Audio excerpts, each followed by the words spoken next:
Hey everyone, welcome back to RedTOOL Woodshop.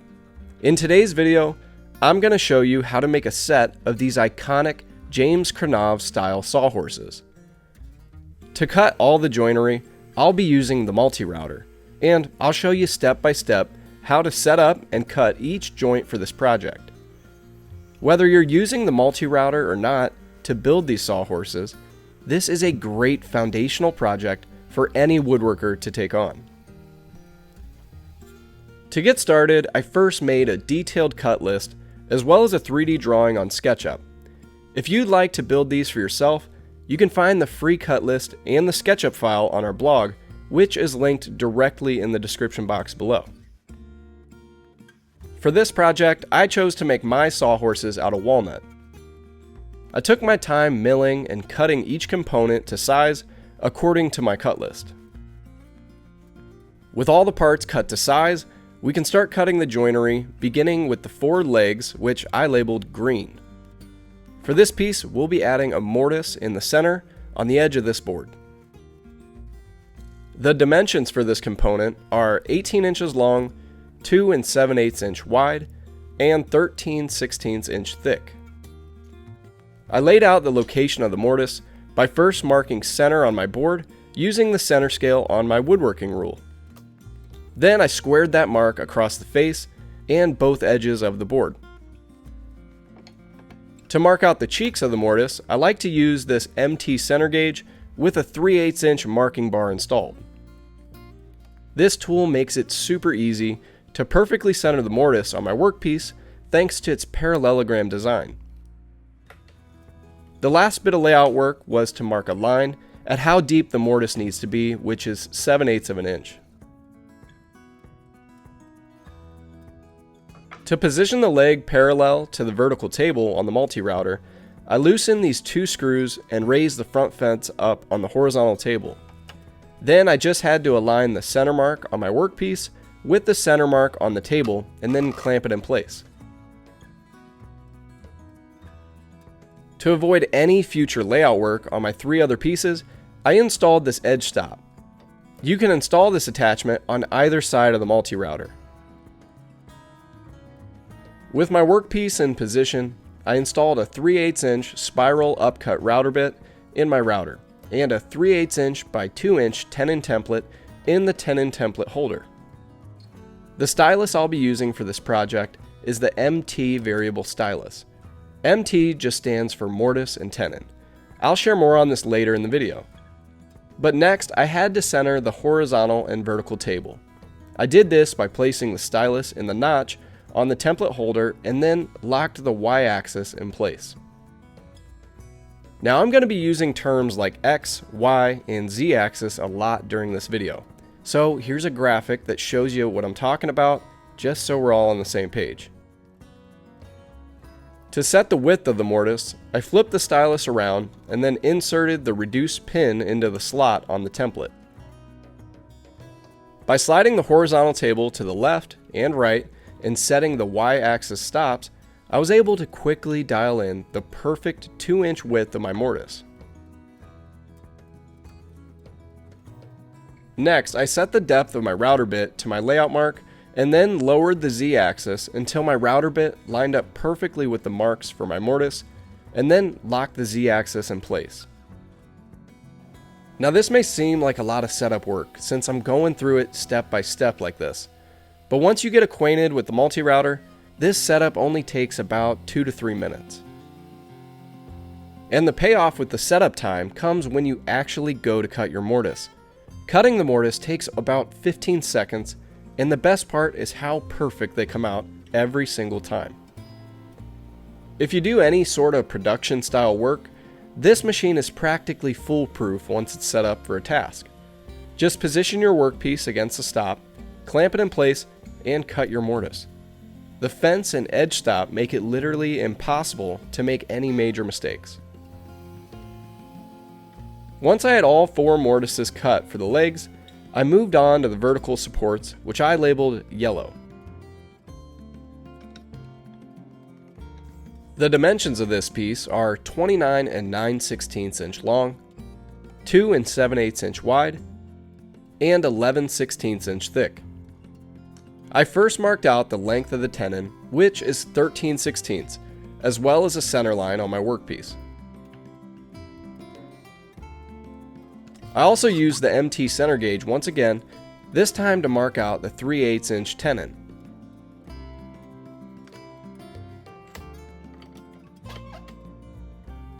Then I hooked my tape onto that end, pulled 10 1/8, and then made a mark and squared it across the face and the edges. This mark is a center line for what will become a through mortise. Our mortise, once again, will be 3/8 of an inch wide. So I set my Paolini pocket rule at 1 1/4 inch and marked from both sides to perfectly center the 3/8 inch mortise. Last thing I did for the layout work, I flipped my workpiece over and then transferred the center line around to the other face. Now first, we're going to cut this through mortise since the multi-router is already mostly dialed in for that. I aligned the center line with the horizontal table and then clamped it in place on edge. One thing you want to be sure of when clamping a piece like this is that you're clamping it perfectly square to the table. And to check that, I like to use this dead nuts square since it has this beveled edge and gives me the absolute best reading for square. Once that checked out, I repositioned my end stop and then tightened it down so I can repeat this process on the other 3 pieces. Now my mortise width is already perfectly dialed in from the last piece we worked on, so the only thing I had to set up was the height of the Z-axis so that my router bit matched up with my layout lines. With everything all dialed in, I was ready to cut the mortise. Same thing as last time, I just maneuvered the X and Y axis, taking shallow passes until my router bit came out the other side of my workpiece. Now this isn't my first time making these sawhorses on the multi-router, but this is my first time doing a through mortise like this without a sacrificial workpiece behind it. I did this more so for experimental purposes, and I was quite impressed with the turnout. Even with no sacrificial workpiece in place, there was absolutely zero tear out as the router bit exited the workpiece, and it made for some pretty cool looking shots that I was able to capture here on video. Once I had all 4 through mortises cut, I began setting up to cut the tenons. I first removed the end stop and then lowered the front fence on the horizontal table. Next, I flipped around the variable stylus and placed it in the notch on the template holder to bring the 2 tables back to being perfectly centered. Sticking with the same workpiece that I just made the through mortise on, I aligned the center mark on the end with the center mark on the vertical table. For boards like this, I really like to use this 6-inch precision triangle to assist with keeping the board perfectly square to the vertical table as I align everything. After my workpiece was clamped in place, I came back and clamped a scrap piece of wood tight against the edge to act as a fence for repeatability for the rest of the tenons. Whenever you're using the MT tenon templates to create tenons, you'll want to use a 1/2 inch spiral upcut router bit. So I switched bits and then set the depth of cut to line up with my layout mark. To set the height of the Z-axis this time, I'm going to show you how to set everything up by using a little bit of math and this ruler on the side of the multi-router. First, I zeroed out my router bit by lowering the Z-axis until the extreme outside edge of the bit was touching the face of my workpiece. Then I loosened these 2 knobs and adjusted the ruler until the witness mark lined up with the 1-inch mark on my ruler. Now my material is 11/16 inch thick, and my tenon is going to be 3/8 inch thick. To perfectly center the tenon, here's the math. I just take my material thickness, which is 11/16, minus the tenon thickness of 3/8, and I'm left with 5/16. Then I just divide that number by 2, and I get 5/32 of an inch. To translate that number over to the multi-router, I move the x-axis of the horizontal table away from the bit and then use the micro adjust to lower the Z-axis precisely 5/32 of an inch. And to test that our math is correct, you can see that the edge of the router bit is lined up perfectly with our layout marks. With the Z-axis in the correct position, I used the micro adjust on the stylus block to adjust the height of the stylus until the bushing came in contact with the top of the tenon template. To test everything out, I maneuvered the stylus around the template, visually checking to see that the router bit is lined up with my layout marks, and everything looks good. So I fired up my router and cut my first tenon by making light passes and guiding the stylus around the tenon template.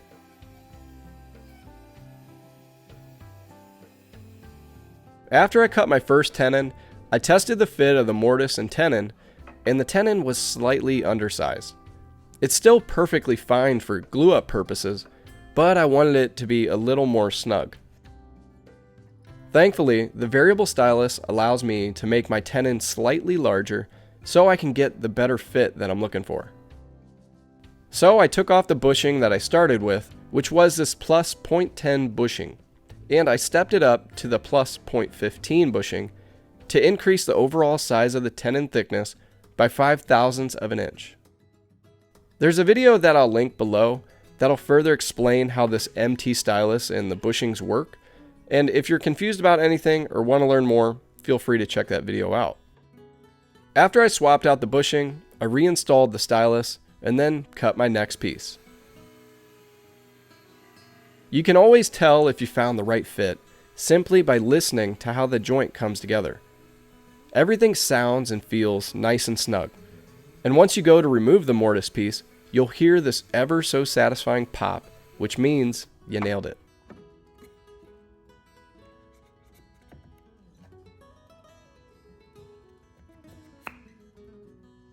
And just to double check that my tenon size is dead on, I also did a test fit on the through-mortise, and that one looks really good as well.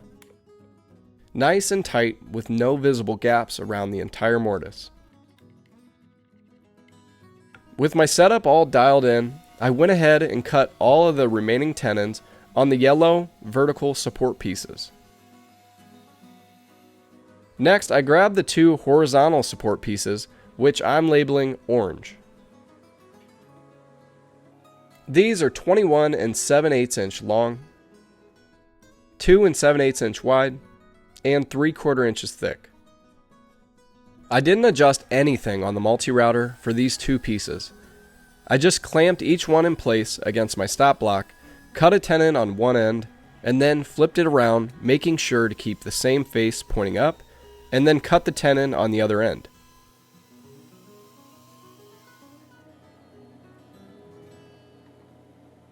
Now to join the vertical support piece to the top piece on the sawhorse, I need to create what is called a saddle joint. My top piece is 3/4 inches thick, so I need to make a 3/4 inch notch in the vertical support that's perfectly centered. To do that, I brought the two tables back to the center position by placing the stylus and the notch on the template. My router bit is a 1/2 inch wide, so if we use an 1/8 inch setup block to help us set the spacing on the Y-axis stops, we should in theory end up with a perfect 3/4 inch wide notch. To set the stops, I just place the setup block against the edges of the horizontal table and then lock the stops firmly in place.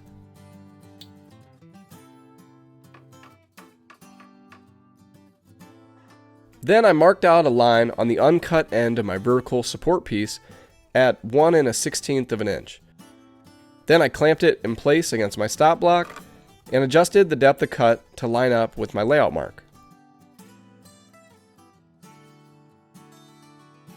Once everything was all set up, I was able to make the cut pretty quickly.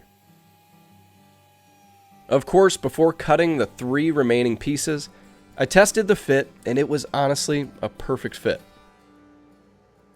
So I moved forward with cutting the notch in the 3 other pieces.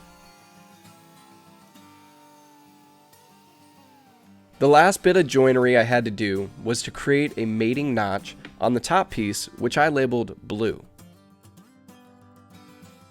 This part measures 27.5 inches long, 2 5/8 inch wide, and 3/4 inches thick. To get everything to line up perfectly, I first made a center mark on my top piece and on my horizontal support piece. Then I placed the horizontal support on top of my top piece, lined up the center lines, and then clamped them together. These notches need to be spaced according to the length of my horizontal support. So using this as a gauge was the most precise way to do this step.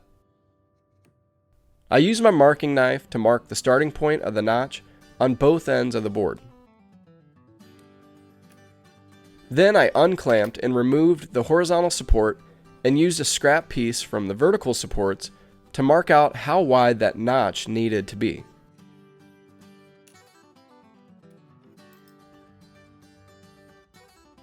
To cut the notch, I installed this flat top grooving saw blade in my table saw and pulled out my auto scale miter sled. Then I set my blade height at 1 inch for this cut. I first made 2 cuts on each end to define my start and stop point on both pieces.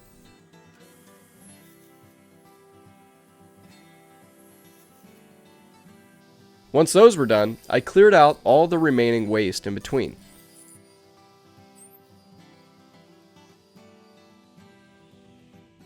And here's a quick look at how that saddle joint comes together. It's a really nice, strong joint, and it's perfect for a set of sawhorses like these. At this point in the project, the joinery was all done, and from here on out, I just cut some angles on the top, the vertical supports, and on the feet to give everything a light and slimmer look. Now these details are all personal preference here, so feel free to get creative. But if you want to make yours just like you see here on video, then definitely check out the free plans in the description box below. Before I could get to sanding and assembly, I had one last step to do. I made some relief cuts in the tenon on my 2 horizontal support pieces to create a wedge tenon.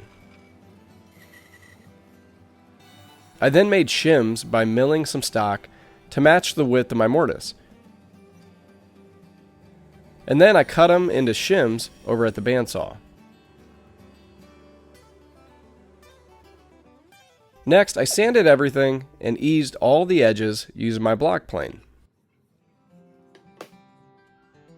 I began assembly by first gluing each foot to each vertical support piece. Once that was all dry, I added some glue to the tenon on my horizontal support pieces and then inserted it into the mortise. Then I flipped it around in my vise, added some glue to my maple shims, and then used a mallet to pound them into place. Lastly, I came back with a flush trim saw to cut the tenon flush with my vertical support and then cleaned everything up with my sander. After I had one side done, I repeated the same process on the other side to finish assembling the base of the sawhorse. Now to install the top piece, I just slipped it onto the base using the saddle joint that we created earlier. I opted not to glue this piece in place, but I chose to secure it using a single screw on each end. This way I can easily replace this piece if it gets damaged in the future.